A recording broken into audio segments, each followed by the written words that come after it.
ज़हनी और नफ्सियाती बीमारियां आजकल के दौर में आम होती जा रही हैं। ज़हनी बीमारियों में डिप्रेशन, शिज़ोफ्रेनिया, स्ट्रेस, ज़हनी और जिस्मानी थकावट, बहुत ज़्यादा सोचना, इंसोम्निया, बहुत ज़्यादा नींद का आना, बातें भूल जाना या फिर घबराहट वगैरह इसमें शामिल है। इस तेज़ दौर में तकरीबन हर 20 में से 3 जो लोग होते हैं वो ज़हनी या फिर नफ्सियाती बीमारी का शिकार होते हैं और हर उम्र के लोग इस बीमारी का शिकार हो रहे हैं। अक्सर माहिरीन तो ये भी कहते हुए नज़र आते हैं कि पाकिस्तान में हर तीसरा शख्स किसी न किसी तरह के नफ्सियाती मसले का शिकार है और उन मसाइल से बचें भी तो कैसे बचें। और ज़्यादा तादाद जो है बताई जाती है वो ख़वातीन की है कि वो डिप्रेशन का शिकार हो जाती हैं, लेकिन ख़वातीन में ख़ास तौर पर शादीशुदा ख़वातीन की तादाद ख़तरनाक हद तक उनमें इजाफ़ा होता जा रहा है। तो शादी के बाद ससुराल में होने वाली लड़ाई झगड़े, मियाँ बीवी के आपस में इख्तलाफात की वजह से नफ्सियाती मसाइल में इस कदर इजाफ़ा देखने को मिल रहा है कि ख़वातीन की ख़ुदकुशी करने की शरह भी उसमें भी शरह बढ़ती जा रही है। तो पाकिस्तानी मर्द या फिर ख़वातीन में पोस्ट मैरिटल सिंड्रोम या फिर पोस्ट मैरिज डिप्रेशन का मर्ज इतनी तादाद में क्यों बढ़ता जा रहा है, क्या वजूहात, इस पर बात करेंगे। जनाब हमारे साथ इस वक्त मौजूद हैं समरा शाहिद है, क्लिनिकल साइकोलॉजिस्ट हैं।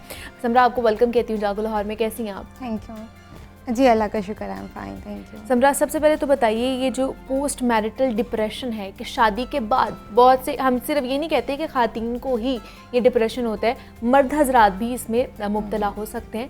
क्या वजूहात है कि इतनी बड़ी तादाद में, इतनी बड़ी शरह है इसकी कि इसमें इजाफा ही होता जा रहा है? शादी के बाद डिप्रेशन मेल फीमेल्स दोनों में इसकी प्रेवलेंस इक्वल ही आती है। समटाइम्स ये होता है कि डोमिनेंसी ज़्यादा फीमेल्स में आती है कि वो एक सेंसिटिव पर्सन उनको लिया जाता है और उनका डिप्रेशन ज़्यादा काउंट हो जाता है। On the other hand males को इतना काउंट नहीं किया जाता, या हमारे कुछ नॉर्म्स इस तरह के बने हुए हैं कि जी मर्द जो हैं वो स्ट्रॉन्ग होते हैं, उनको डिप्रेशन नहीं हो सकता, रो नहीं सकते हैं, या वो अपनी फीलिंग्स को एक्सप्रेस नहीं कर सकते हैं। सो उनका डिप्रेशन जो वो पैसिव रहता है, वो छुपा हुआ रहता है, वो समटाइम्स सामने नज़र नहीं आता। अब अगर पहले बात करें कि औरतों में डिप्रेशन की क्या क्या वजूहात हो सकती हैं शादी के बाद, तो उसकी डिफरेंट वजूहात हैं, बहुत ज़्यादा फैक्टर्स हैं। अगर कुछ पे हम हाईलाइट करें, फॉर एग्जांपल सबसे पहले जब वो शादी के बाद एक नई घर में आती हैं, उनकी लाइफ चेंज होती है, उनकी टोटली रूटीन चेंज हो रही होती है, उनका खाना पीना, ड्रेसिंग, ईच एंड एवरीथिंग जो है उसमें चेंज आया होता है प्रॉपरली। वो एक जगह से उठ के एक न्यू इन्वायरमेंट में आ गई होती हैं, तो वहाँ पे मसला आता है एडजस्टमेंट इश्यूज। सबसे पहले उनको वहाँ एडजस्टमेंट का मसला आता है। एडजस्टमेंट डिसऑर्डर भी एक जहनी आर्जा है जिसमें एडजस्टमेंट के मसाइल होते हैं कि जब हम किसी एक सिचुएशन से किसी नई सिचुएशन में जाते हैं, वहाँ पे एडजस्ट नहीं कर पाते हैं और उसकी कुछ सिम्टम्स आते हैं, तो इसको भी एक एडजस्टमेंट का डिसऑर्डर का नाम दिया जाता है। अब यहाँ पे मसला यही आता है कि एडजस्टमेंट के इश्यूज क्यों हो रहे हैं, कि वहाँ वो एडजस्ट क्यों नहीं हो रही हैं। अब फीमेल्स की तरफ से देखा जाए तो उनके लिए तो एक नया इन्वायरमेंट, एक नई जगह है, उनको वहाँ एडजस्ट होने में थोड़ा टाइम मिल रहा है। हाँ। अब जो इन लॉज होते हैं या स्पाउस होता है, हस्बैंड होते हैं, वहाँ उनकी तरफ से ये इश्यूज आ रहा होता है कि वो एडजस्टमेंट को समझ नहीं पा रहे होते हैं। उनको होता है कि शायद ये नई जगह आई है तो इससे बस जैसे पहले थी इस सिचुएशन में भी एज इट इज सेटल्ड हो जाना है, जैसे एक ऑब्जेक्ट यहाँ से उठाया और यहाँ पे सेटल कर दिया। मसला ये आता है कि एक फीमेल है, एक वोमेन है, उसके पूरे एक फीलिंग्स होती हैं, एक प्रॉपर उसकी अपनी नेचर है, उसने वहाँ के एडजस्ट तो होना है, उसको कुछ वक्त लगेगा, नई जगह होती है, न्यू इन्वायरमेंट है, सो उसको वहाँ पे थोड़ा टाइम लगता है और थोड़ा स्पेस उनको चाहिए होती है फीमेल्स को।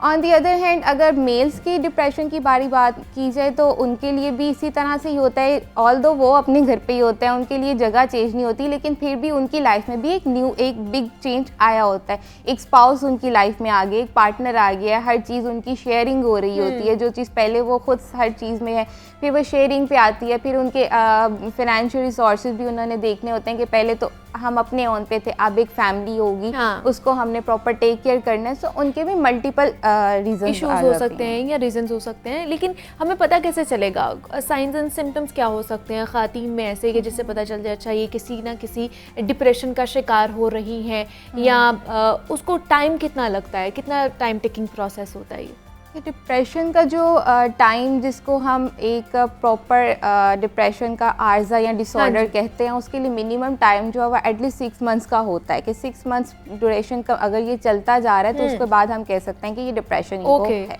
अब इसके सिम्टम्स में अगर बात करें तो इसके सिम्टम्स हैं, सबसे पहले तो ये कि मूड जो है वो लो रहता है हर टाइम, उदासी रहती है, मायूसी रहती है, होपलेसनेस बहुत ज़्यादा होती है, वर्थलेसनेस यानी कि मेरी कोई कदर नहीं है, मेरी कोई वैल्यू नहीं है, मुझे कोई समझने वाला नहीं है। बेसिकली उनका कॉग्निटिव प्रायर जो उनकी सोच होती है वो 3 तरह से असरअंदाज हो रही होती है। एक अपने सेल्फ से रिलेटेड, एक अपने फ्यूचर से रिलेटेड और एक अपने वर्ल्ड से रिलेटेड। अब इन तीनों के बारे में जो उनका ख्याल होता है वो बहुत पैसिमिज्म में जाना शुरू हो जाता है, यानी मैं कुछ नहीं कर सकती, मेरा फ्यूचर अच्छा नहीं है और दुनिया में कुछ अच्छा नहीं होगा, मुझे अब रहना नहीं चाहिए। फिर ये जब सोचें बस एक्सट्रीम हद तक जाती हैं तो फिर वो सुसाइड की तरफ जाना शुरू हो जाती हैं कि मेरी कोई वर्थ नहीं है तो I should and my life. ठीक, इसके अलावा जो सिम्टम्स उसके आते हैं, कुछ फिजिकल सिम्टम्स भी आते हैं, जैसे नींद की कमी हो जाती है, कुछ केसेस में नींद की ज्यादती भी हो जाती है। अच्छा, नींद का ज्यादा होना भी डिप्रेशन में ही आता है, या नींद का कम होना या नींद का ज्यादा होना। इसी तरह से भूख का कम होना या भूख का भी ज्यादा हो जाना, बिंज ईटिंग भी जिसे कहते हैं। हम लोग उसे नॉर्मली ले रहे होते हैं लेकिन समटाइम्स वो डिप्रेशन की तरफ चला जाता है। एग्जैक्टली वो लीड कर रहा होता है डिप्रेशन की तरफ से। तो ये सब सिम्टम्स हैं जिनको थोड़ी थोड़ी नोट रखना चाहिए। और इस तरह से फीलिंग, कुछ साइकोलॉजिकल फीलिंग्स होती हैं जैसे हेल्पलेसनेस आ गई, इसके बाद ये होता है कि मेरी कोई वर्थ नहीं है, इसके अलावा ये होता है कि मैं कुछ कर नहीं सकती, फिर लेजीनेस बहुत ज़्यादा आ जाती है, उकताहट होती है, इरिटेशन आ जाती है उनमें, मूड हर टाइम चिड़चिड़ापन, कि किसी ने घर में भी कुछ कह दिया, हस्बैंड ने कुछ कह दिया तो चिड़चिड़ापन आ गया, फिर वो लीड करता है आगे फिर लड़ाई झगड़ों पे, फिर वो कॉन्फ्लिक्ट आते रहते हैं अपने रिलेशनशिप में, इन लॉज के साथ वहाँ पे कॉन्फ्लिक्ट आना बहुत ज़्यादा मसले जो है वो बढ़ना शुरू हो जाते हैं, फिर लीड करता है। तो समरा फिर क्या मतलब हम लोग इस तरह की सिचुएशन जब आती है या साइंस एंड सिम्टम्स हमें खुद भी पता चल रहे होते हैं तो हम इनको इग्नोर कर देते हैं कि शायद ये रूटीन का एक है, मूड ख़राब हुआ है तो ठीक हो जाएगा, खुद ही ऑटोमेटिकली सही हो जाएगा। क्या ये चीज़ें हो सकती हैं खुद ऑटोमेटिकली कि हम इसको कह लें कि टाइम के साथ साथ चीज़ें सही हो जाएंगी?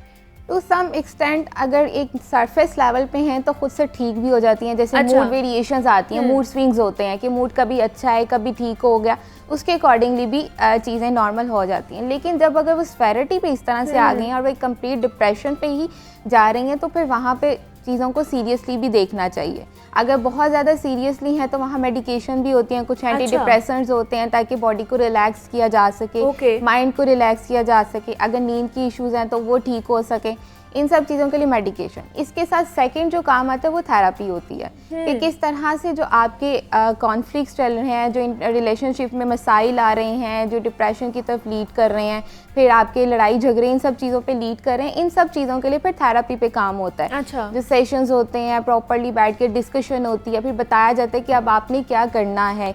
फॉर एग्जाम्पल फैमिली थेरेपी होती है जहाँ पे इन लॉज फैमिली सारी बैठती है, उनको बताया जाता है। फिर कपल थेरेपी होती है जिसमें हस्बैंड वाइफ होते हैं, उनके इंडिविजुअल सेशंस भी होते हैं, एक साथ बैठ के भी होते हैं, डिस्कशन होती है, इनके जो भी इश्यूज होते हैं उनको सुना जाता है, फिर प्रॉपरली गाइड भी किया जाता है कि अब आपने क्या करना है। For example first of all females के लिए तो ये कि उनका जहाँ एडजस्टमेंट मसला आ रहा है वहाँ पे सबसे पहले ये कि उनको एक्नॉलेज किया जाए हस्बैंड की तरफ से और इन लॉज की तरफ से, क्योंकि जिस तरह से भी वो न्यू इन्वायरमेंट आई है उनको वहाँ एडजस्ट होने में टाइम लगना है, तो उनको टाइम दिया जाए कुछ अर्सा।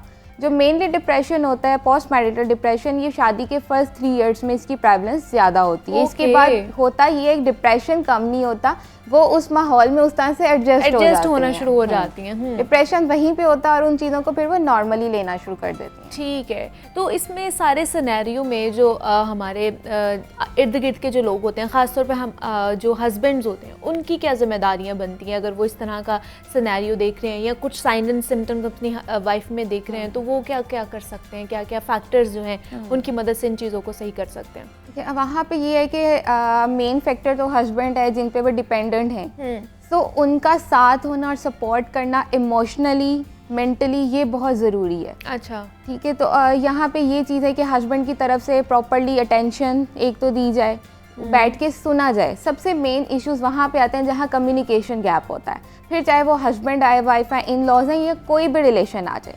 अगर कम्युनिकेशन गैप आ गया तो वहाँ मसाइल बढ़ते जाएंगे। अच्छा। क्योंकि बात ही नहीं बैठ चिढ़ के हो रही, हर एक ने खुद से अज्यूम कर लिया कि अच्छा नेक्स्ट पर्सन ये सोच रहा है या मैं खुद से ही अपने बारे में ऐसा सोची जा रही हूँ, और वहाँ से खुद से अजम्पशन पे ही मसाइल बढ़ते जाते हैं। तो यहाँ पे ये है कि हस्बैंड वाइफ जो है, स्पाउस, अब बैठ के पहले डिस्कशन करें, जो भी इशू उनको आ रहा है घर में इन लॉज की तरफ से या आपस के रिलेशन की तरफ से, उसको एड्रेस करें, एक दूसरे के साथ डिस्कस करें। अच्छा। फिर वहाँ बैठ के कोई ग्राउंड रूल कुछ निकालें कि क्या होना चाहिए, दोनों अपनी तरफ से डिसीजंस बताएं, अपनी तरफ से बताएं, ओपिनियंस बताएं, और जो एक दरमियान अच्छा, ये हम